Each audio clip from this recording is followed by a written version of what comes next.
예, 한국말로 된 거를 좀 찾으려고 그랬는데 없더라고요. 제가 한번 통역을 해서 만들더라도 좀 버핑을 했으면 좋겠어요. 자, 오늘 말씀은 열왕기상 6장 1절부터 13절까지 보시겠습니다. 열왕기상 6장 1절부터 13절까지.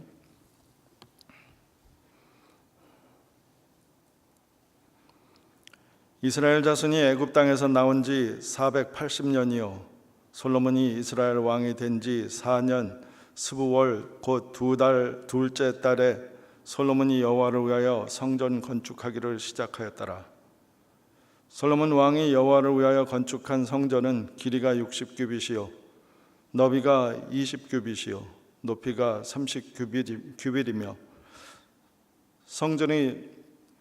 성소 앞 주랑의 길이는 성전의 너비와 같이 20규빗이요 그 너비는 성전 앞에서부터 10규빗이며 성전을 위하여 창틀 있는 붙박이 창문을 내고 또 성전 벽 곧 성소와 지성소의 벽에 연접하여 돌아가며 다락들을 건축하되 다락마다 돌아가며 골방들을 만들었으니 하층 다락의 너비는 5규빗이요 중층 다락의 너비는 6규빗이요 셋째 층 다락의 너비는 7규빗이라 성전의 벽 바깥으로 돌아가며 턱을 내어 골방 들보들로 성전의 벽에 박히지 아니하게 하였으며 이 성전은 건축할 때에 돌을 그 뜨는 곳에서 다듬고 가져다가 건축하였으므로 건축하는 동안에 성전 속에서는 방망이나 도끼나 모든 철 연장 소리가 들리지 아니하였으며 중층 골방의 문은 성전 오른쪽에 있는데 나사 모양 층계로 말미암아 하층에서 중층에 오르고 중층에서 셋째 층에 오르게 하였더라. 성전의 건축을 마치니라. 그 성전은 백향목 석가래와 널판으로 덮었고 또 온 성전으로 돌아가며 높이가 5규빗 되는 다락방을 건축하되 백향목 들보로 성전에서 연접하게 하였더라. 여호와의 말씀이 솔로몬에게 임하여 이르시되 내가 지금 이 성전을 건축하니 내가 만일 내 법도를 따르며 내 율례를 행하며 내 모든 계명을 지켜 그대로 행하면 내가 내 아버지 다윗에게 한 말을 네게 확실히 이룰 것이요 내가 또한 이스라엘 자손 가운데에 거하며 내 백성 이스라엘을 버리지 아니하리라 하셨더라. 아멘. 우리 역대상 2장하고 3장에도 보면은 이 솔로몬 성전의 건축에 대해서 더 자세하게 나오고 있습니다. 오늘은 성전 겉 모양들을 만드는 것에 대해서 표현했고 이제 금요일 묵상 말씀에서는 성전 내부에 있는 물건들을 만드는 것에 대해서 표현하고 있습니다. 저는 오늘 말씀을 묵상하면서 한 4가지를 갖다가 교훈을 얻고 또 여러분들과 한 4가지 정도 받은 교훈들을 나눠보고 싶습니다. 첫째는 이스라엘 사람들은 언제나 자기네들의 정체가 믿음의 아버지 아브라함부터 그 기원을 아브라함부터 잡는데 오늘 1절에 보면 이스라엘 자손이 애굽 땅에서 나온 지 480년이요 하고 이 성전을 짓는 이스라엘 사람들의 기원을 이 애굽에서 해방된 날로다가 기원을 잡고 480년을 계산해서 표현을 하고 있습니다. 어떻게 480년이냐? 광야에서 40년, 여호수아의 리더십에서 17년, 또 사사기 동안에 299년, 또 엘리, 사무엘, 사울 왕 때 80년, 다윗이 40년, 그 다음에 솔로몬이 4년에서 480년이 됩니다. 저는 이 말씀에서 제가 교훈을 받는 것은 성전을 건축하면서 하나님 말씀에서 그 성전 건축 예배드리는 백성의 기원을 출애굽부터 계산했다 하는 것입니다. 여러분과 저희 삶도 마찬가지입니다. 우리가 사는 동안에 하나님의 성전으로서 성령을 우리 안에 모시고 계시는 우리들의 삶이 어디서부터 우리의 정체가 생겨야 되는가, 또 우리의 정체는 어디에 기원을 두어야 되는가에 대해서 생각할 때 우리의 정체는 오늘 한 집사님 기도하신 것 같이 예수 그리스도를 통해서 죄의 종로로 닫은 것에서 해방된 날부터 우리의 정체가 정해져야 된다, 이렇게 봅니다. 기원이 거기에서부터 생겨야 된다고 합니다. 물론 우리 부모님을 잊어버리는 것이 아니지만은 우리가 믿음의 백성으로서, 예배드리는 백성으로서, 또 하나님의 성전으로서 이 말씀에서 우리에게 주는 교훈이 그렇습니다. 우리가 신앙생활할 때 내가 나의 조상이 어떠한 혈육에서 태어나고 그것보다도 제일 이 믿음의 생활 속에서 중요한 것은 내가 어떻게 죄인인데 그리스도인에서 그 죄에서 구원을 얻고 하나님의 자녀로, 예배드리는 자로, 또 성령을 모신 성전으로 살게 되었는가, 그 정체를 기억하고 신앙생활하는 것이 귀하다, 그렇게 봅니다. 두 번째로 오늘 말씀에서 교훈으로 받는 것은 솔로몬이 성전을 지었는데 길이가 60규빗, 또 넓이가 20규빗, 또 그 다음에 높이가 30규빗, 그렇게 말하고 있습니다. 우리 계산법으로 하면은 규빗이 한 45cm 정도 되죠. 기럭지가 27m라는 것입니다. 27m고 솔로몬 성전의 기럭지가, 그 다음에 넓이가 9m고 높이가 13m입니다. 어떻게 보면 우리 예배실 안에 들어올 수 있는 건물인 것 같아요. 그렇게 크지가 않아요. 작은 건물입니다. 솔로몬 자신도 그렇게 표현을 했습니다. 역대하에서 레바논 왕에게 백향목을 얻기를 위해서 서신을 썼을 때 솔로몬 고백에 이렇게 썼습니다. 내가 큰 성전을 건축하려고 하는 것은 우리 하나님이 다른 어느 신보다도 위대하기 때문입니다. 공동번역입니다. 그러나 솔로몬의 편지입니다. 그러나 누가 실제로 하나님을 모실 만한 성전을 건축할 수 있겠습니까? 가장 높은 하늘이라도 그분을 수용하기에는 부족합니다. 그런데 내가 어떻게 그 어마어마한 성전을 지을 수 있겠습니까? 다만 내가 짓고자 하는 것은 그분에게 분향할 장소에 불과합니다. 그렇게 서신을 보냈습니다. 전체 내용은 아니지만 솔로몬이 성전을 건축하면서도 겸손한 마음을 볼 수가 있습니다. 위대하신 하나님, 천지를 창조하신 하나님을 자그마한 건물 안에다가 넣을 수는 없는 것입니다.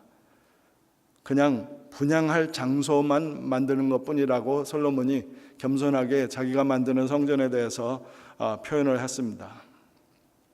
여러분과 저의 삶도 마찬가지입니다. 우리 하나님은, 세상 사람들은 외형주의적입니다. 교회가 얼마나 큰가, 성전이 얼마나 큰가, 얼마나 멋있나, 얼마나 잘 지어졌나, 그것이 하나의 자랑거리가 되고 자부심이 되고 그럴 수 있습니다. 하지만은 이 솔로몬이 성전을 지면서도 겸손하게 그냥 크신 하나님, 위대하신 하나님께 분향하는 장소를 만드는 것뿐이다 라고 그렇게 표현을 했지만, 사실 이 솔로몬의 성전은 하나님께서 영감으로다가 다윗 왕에게 설계도를 준 겁니다. 그래서 다윗 왕이 역대상 28장에 보면은 자기가 영감으로 받은 설계도를 솔로몬에게 주어서 솔로몬에게 그렇게 하나님이 계시한 대로 지으라고 그렇게 말하고 있습니다. 그렇다면은 작은 솔로몬 성전은 인간의 아이디어가 아니고 하나님의 아이디어였다는 것입니다. 하나님이 그렇게 지으라 그랬어요. 자기를 위해서, 자기가 백성들과 함께 거할 곳을 만들기 위해서 만들라고 하시면서 작게 만들라고 했습니다. 제가 인간적으로 생각해서 하나님의 성전을 만든다면 기럭지를 300m, 넓이를 200m 해가지고 그냥 세상에서 제일 큰 건물로다가 만들어서 해도 겸손할 수밖에 없는 상황인데, 하나님께서 그렇게 넓이가 9m, 15m 높이 그런 식으로 만드셔가지고 당신의 성전을 만들라고 계획을 주셨습니다. 거기에는 큰 의미가 있는 것 같아요. 우리들이 하나님께 자랑할 수 있는 것은 건물이 아니고 예배자입니다. 예배 드리는 사람들입니다. 우리가 자랑하는 건 건물이 아니고 우리가 예배를 드리는 그분입니다. 어떤 분이 맥스 루카도라는 사람이 글을 썼어요. 기도의 능력은 기도하는 사람한테 달려있지 않고 기도를 듣는 분에게 달려있기 때문에 우리는 믿을만하다라는 그런 글을 썼어요.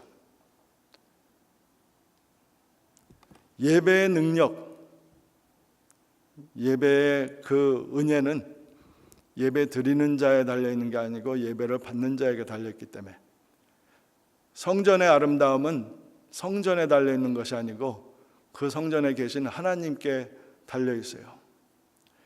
우상 숭배하는 사람들은 외형주의적으로다가 밖에 내가 어떻게 멋있게 만들고 멋있게 예배를 드리고 또 얼마나 많은 사람들이 뭐 이런 것을 계산하면서 성공과 실패를 표현할 수 있지만은 우리 하나님께는 틀립니다.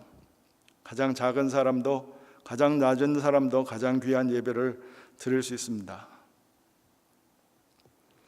또 이 성전이 저희 계산에는 지금 뭐 그 당시에는 큰 건물이었지만은 지금 저희 계산에는 작은 건물인데 그 건물이 귀하고 영광스러운 것은 하나님의 계시로 만들어졌다는 것입니다. 우리 여러분과 우리 교회에서 우리 신앙생활에서도 마찬가지입니다. 인간의 계획과 인간의 방법으로 만들어진 것이 아니고 하나님의 계시와 하나님의 뜻과 방법으로 또 하나님의 인도하심으로 그 성전이 만들어졌기 때문에 귀한 것입니다. 우리 기독교에서 가장 권위 있고 가치 있는 신앙은 하나님의 말씀입니다. 내가 어떠한 삶을 사느냐, 나는 굉장히 봉사생활도 많이 하고 이 일도 많이 하고 저 일도 많이 하고 착한 일 많이 한다. 그것이 중요한 것이 아니에요. 내가 권위 있게 말할 수 있는 건 나는 하나님의 말씀대로 하나님의 뜻대로 살고 있다라는 것입니다.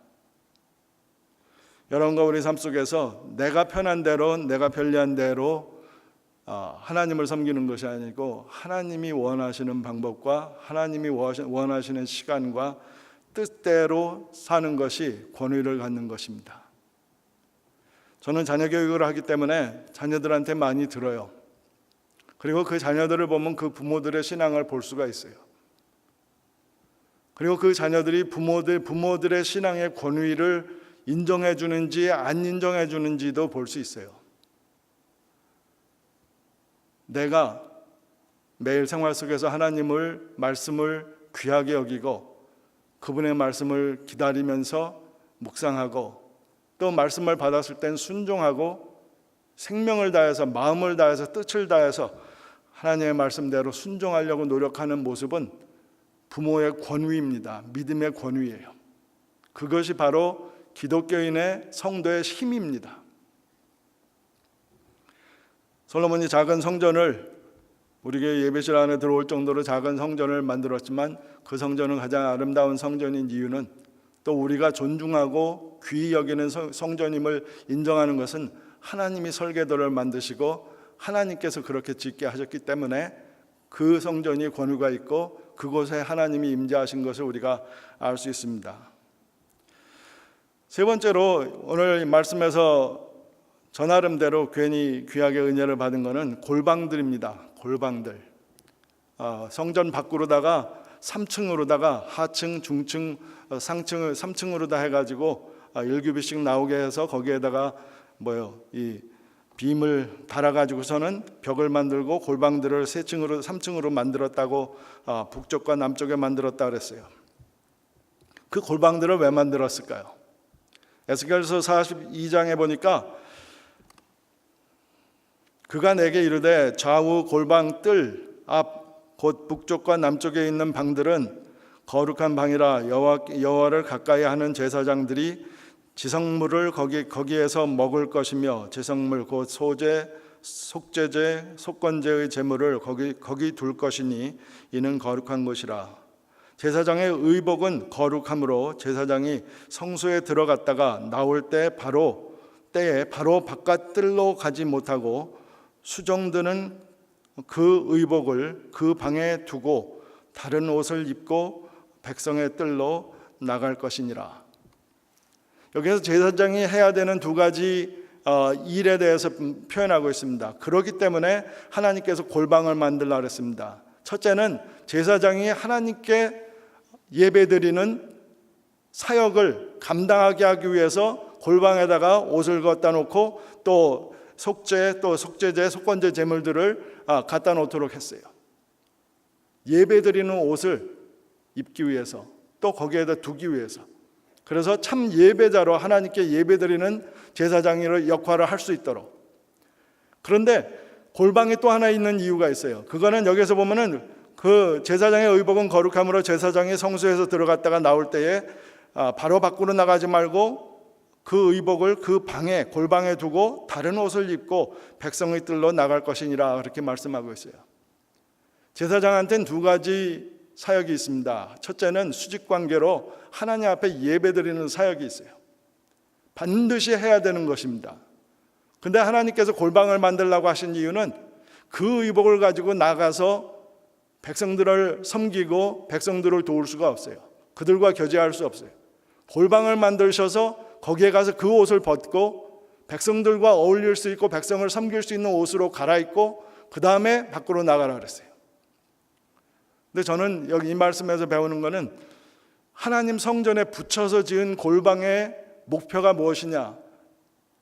하나님의 제사장들, 왕같은 제사장들이 하나님 앞에 헌신하고 거룩함으로 예배드리는 자들이 될 수 있게, 첫째가 그거고, 두 번째는 예배드리는 자들이 골방에 가서 그 옷을 벗고 이제는 앞치마를 두르고 옷을 입고 밖으로 나아가서 성도들을, 백성들을 섬기는 자들이 되는 것이에요. 두 가지를 꼭 해야 됩니다. 그래서 골방이 있습니다. 성전에서 직접 나가는 것이 아니고 골방에 가서 사역을 준비하고 나아가서 섬기는 일을 할 수 있게, 교제할 수 있게 그렇게 골방을 만들었습니다. 여러분과 저의 삶도 마찬가지입니다. 베드로서에서 우리들 보고 왕같은 제사장들이라고 했습니다. 제사장들에게 가장 중요한 사명은 하나님께 예배드리는 것입니다. 그런데 두 번째로, 그 첫 번째만큼 중요한 것은 성도들을 사랑하고 섬기는 것입니다.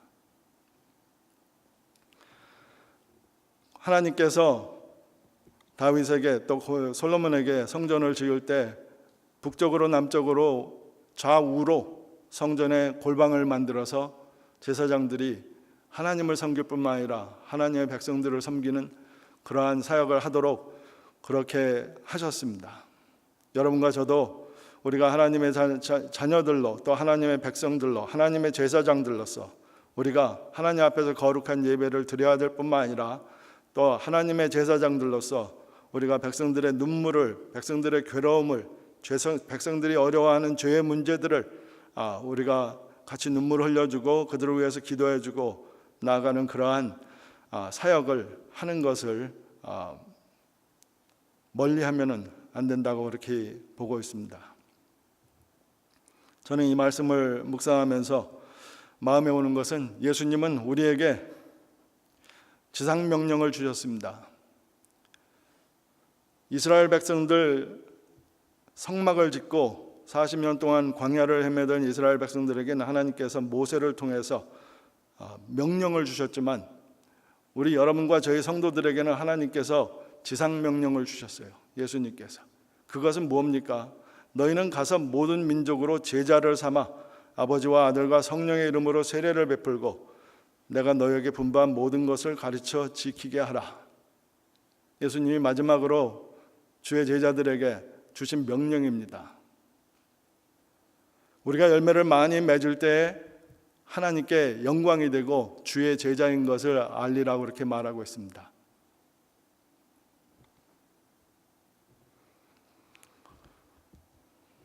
내가 하나님의 제사장으로서 수직관계로 하나님 앞에 예배드리는 자가 될 뿐만 아니라 수평관계로 다른 성도들을 어떻게 섬겨야 될까 생각해 보시기 바랍니다. 왜냐하면 그 두 개가 반드시 있어야지 십자가가 이루어집니다.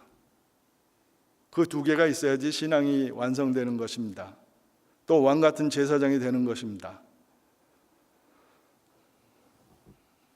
저는 우리 교회 촌장들이 지금 많이 이제 자원해서 생겼다고 그러는데, 저희 선생들도 지금 3명이 이번에 시집가고 장가가고 또 이사 가가지고 3명이 떠나요. 근데 2명이 새로운 2명이 이제 선생하겠다고 왔는데, 이번에 7학년이 35명이 올라와요.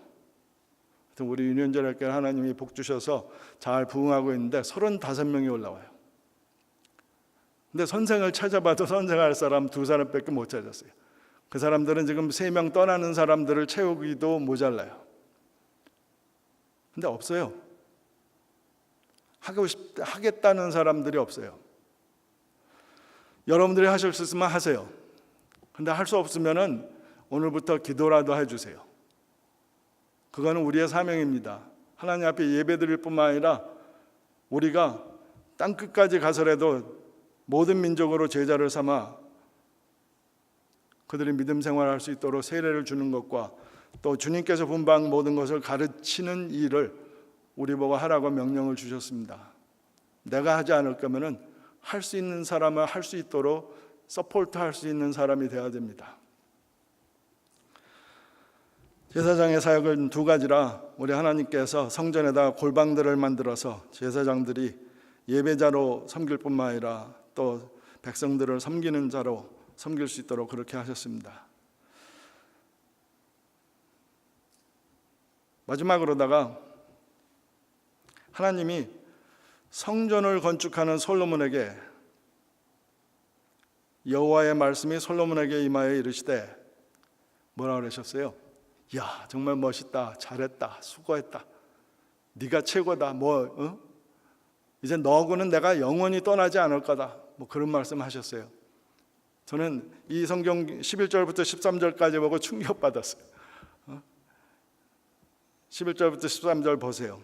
여호와의 말씀이 솔로몬에게 임하여 이르시되 네가 지금 이 성전을 건축하니 네가 만일 내 법도를 따르며 내 율례를 행하며 내 모든 계명을 지켜 그대로 행하면 내가 네 아버지 다윗에게 한 말을 네게 확실히 이룰 것이요 내가 또한 이스라엘 자손을 가운데에 거하며 내 백성 이스라엘을 버리지 아니하리라 하셨더라.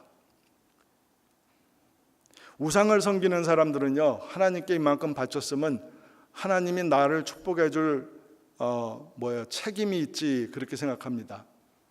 솔로몬이 성전을 이렇게 아름답게 속은 완전히 금으로 다 하고 그 금들을 다 새겨서 또 천사들을 그려놓고 이 밤추리를 그려놓고 꽃들을 그려 넣어가지고서는 아름답게 성전을 그렇게 귀하게 가치 있게 만들었는데 하나님께서는 성전에 대해서 얘기를 안 하고 계세요. 하나님께서는 솔로몬에게 만일 네가 내 법도를 따르며 내 율례를 행하면 내 모든 계명을 지켜 그대로 행하면 그러면 내가 네 아버지에게 약속한 것을 이룰 거고 이스라엘 자손과 가운데 내가 거할 것이고 그 다음에 이스라엘을 버리지 아니하겠다. 물론 성전을 건축하셨으니까 하나님께서 솔로몬에게 왔을 수도 있어요. 하지만 하나님의 마음에는 한 가지입니다. 솔로몬이 하나님의 말씀을 따라 살기를 원하시는 것입니다. 우상 숭배자들은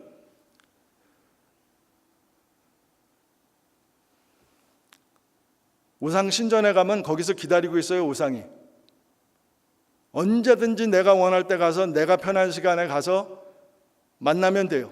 그러면 그 신은 거기 앉아서 기다리고 있어요. 서서 기다리든지. 근데 신전을 지은 솔로몬에게 말하기를 내가 여기서 앉아서 기다리는 것이 아니고 네가 내 말을 순종하고 지키면 내가 너와 함께 할 거고 내가 너를 버리지 않고 이스라엘을 버리지 않고 내가 네 아버지께 약속한 걸 하겠다 그랬어요. 이렇게 말하면 저는 너무 심한 말인지 모르지만 불순종하는 자에게 성전은 무의미하다, 그렇게 저는 그렇게 결론을 내렸어요. 제 아무리 고급스러운 것으로 성전을 만들어서도 불순종하는 사람은 그 성전이 무의미하다 그렇게 말했습니다. 저는 그렇게 말해요. 여러분들은 억울해하지 않을지 모르지만 그렇게 말하고 싶어요. 불교를 믿는 사람들이나 이런 사람들 보면은 뭐를 하나 져주고 뭐 돈을 들여서 뭐 절을 하나 져주든지 뭐 이런 걸 하면은 뭐가 된다 그래요? 저는 잘 모르겠는데 하여튼 막 인정받고 더 가까워지고 더 거룩해지고 하잖아요. 근데 우리 하나님께서 솔로몬에게 내 말을 지켜라. 내 말을 가지고 지켜라. 그러면 내가 약속한 모든 언약을 다 이루겠다. 내 약속, 내 말씀을 지켜라. 그러면 내가 너희와 함께하고 너희를 버리지 않겠다. 그렇게 말하고 있습니다. 사랑하는 여러분, 신앙의 가장 중요한 것은 하나님의 말씀을 읽고 듣고 묵상함으로 갖는 것이고 그 다음에 그 말씀을 순종하는 것입니다. 그것보다 더 중요한 성전은 없고요. 그것보다 더 중요한 우리가 바칠 수 있는 것은 없습니다.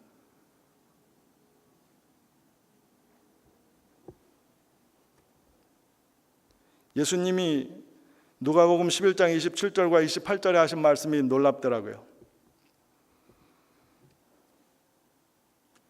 누가복음 11장 27절 28절 읽어드릴게요.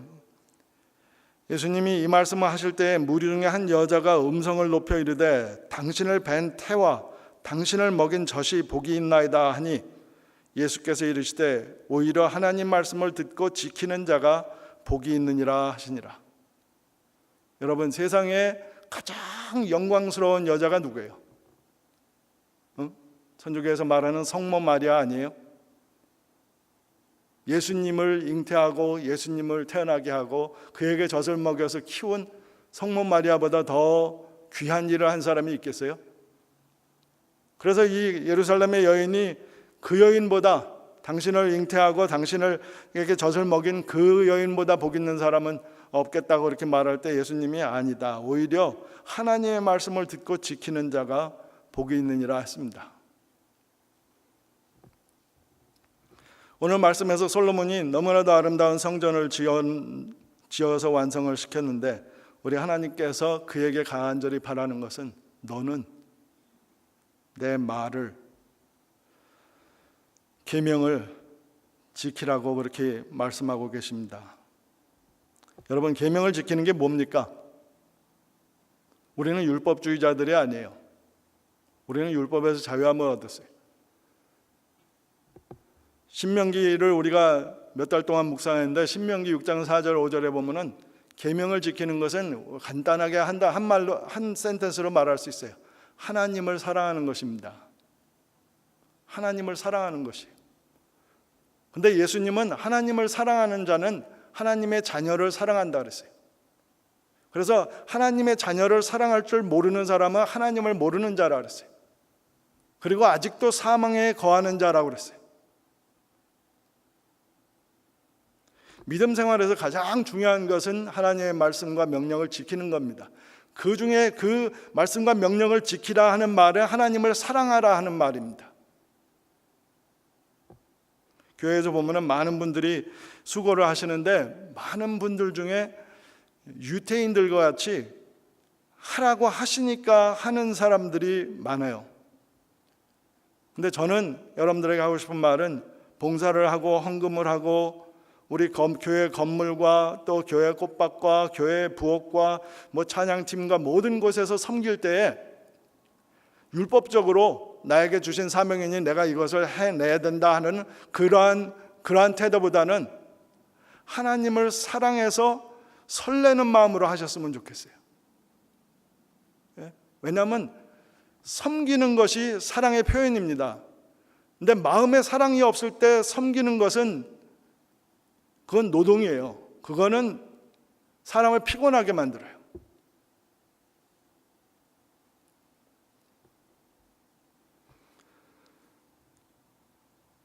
성전을 지어놓은 솔로몬에게 하나님께서는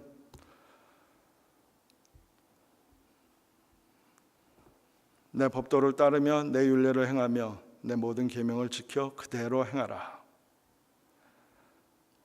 신명기에서는 내 마음을 다하여 내 목숨을 다하여 내 뜻을 다하여 하나님을 사랑하라 하고 계십니다. 저는 꼭 여러분들에게 한 가지 더 더한다면은, 하나님을 사랑하는 것은 하나님의 자녀들을 사랑하는 것입니다. 하나님의 자녀를 사랑하는 것은 하나님의 자녀들의 필요를 섬기는 것입니다.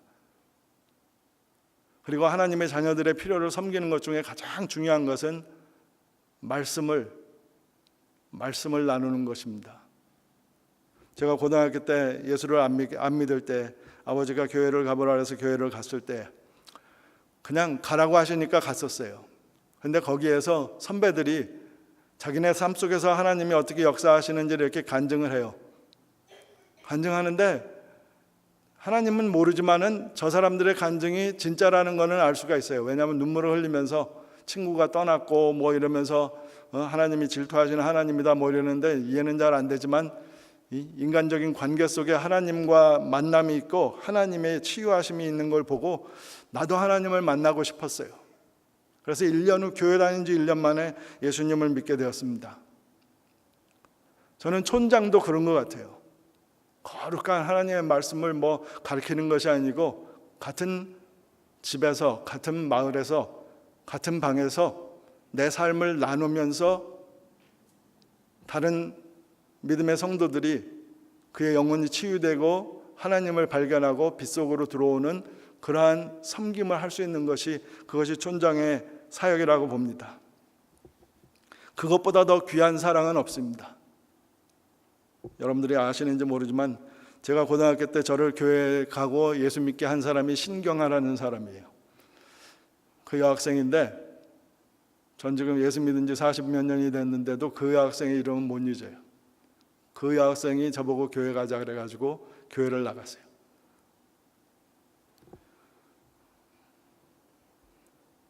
아마 여러분들 촌장 되시는 분들, 촌원들 중에는 여러분들을 평생 못 잊으시는 분들이 많을 겁니다. 누구든지 주의 이름을, 로마서 10장 13절부터 15절 읽고 마치겠습니다. 누구든지 주의 이름을 부르는 자는 구원을 받으리라. 그런즉 그들이 믿지 아니하는 일을 어찌 부르리요, 듣지 못하는 일을 어찌 믿으리요, 전파하는 자가 없이 어찌 들으리요.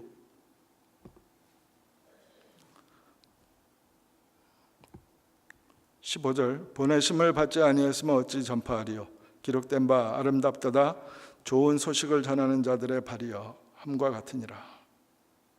그러므로 믿음은 들음에서 나며 들음은 그리스도의 말씀으로 말미암느니라.